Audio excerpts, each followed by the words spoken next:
আসসালামু আলাইকুম আমার সকল মা ভাই ও বোনদেরকে। আজকে আমি নিয়ে এসেছি কুরআন শরীফ থেকে সূরা ইউনূসের ৩ নম্বর আয়াতের আরবি থেকে বাংলা অর্থ সহ আপনাদেরকে বিস্তারিতভাবে বোঝানোর চেষ্টা করব। আর আমার ভিডিওটা ভালো লাগলে দয়া করে সবাই সাবস্ক্রাইব করবেন আর শেয়ার করে অন্যকে দেখার সুযোগ করে দেবেন, যাতে আপনারা ইসলামের জন্য কিছু ভালো কাজ করতে পারেন। আরও মানুষকে শেয়ার করে আশা করি আপনারা এই ভালো কাজের জন্য আমার সাথে থাকবেন আর আমার চ্যানেলটা সাবস্ক্রাইব করবেন। আর আমার আগের ভিডিওগুলো সব আপনারা দেখছেন আর আপনার পছন্দ হয়েছে আর আমার চ্যানেলটা সাবস্ক্রাইব করেছেন, সেই জন্য আপনাদেরকে অসংখ্য ধন্যবাদ।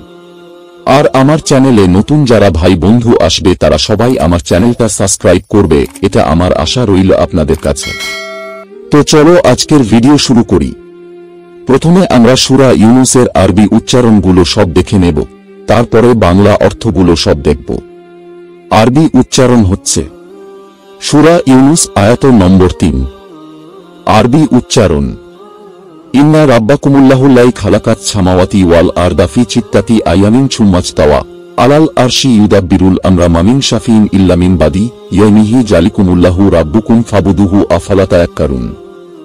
এখন আমরা দেখব সূরা ইউনূসের আয়াত নাম্বার ৩ এর বাংলা অর্থটা কি। সূরা ইউনূস আয়াত নম্বর ৩, বাংলা অর্থ নিশ্চয় তোমাদের রব আল্লাহ, যিনি আকাশমণ্ডলী ও পৃথিবীকে সৃষ্টি করেছেন ৬ দিনে, তারপর আরশে উঠেছেন। তিনি সব বিষয় পরিচালনা করেন, তার অনুমতি ছাড়া সুপারিশ করার কেউ নেই।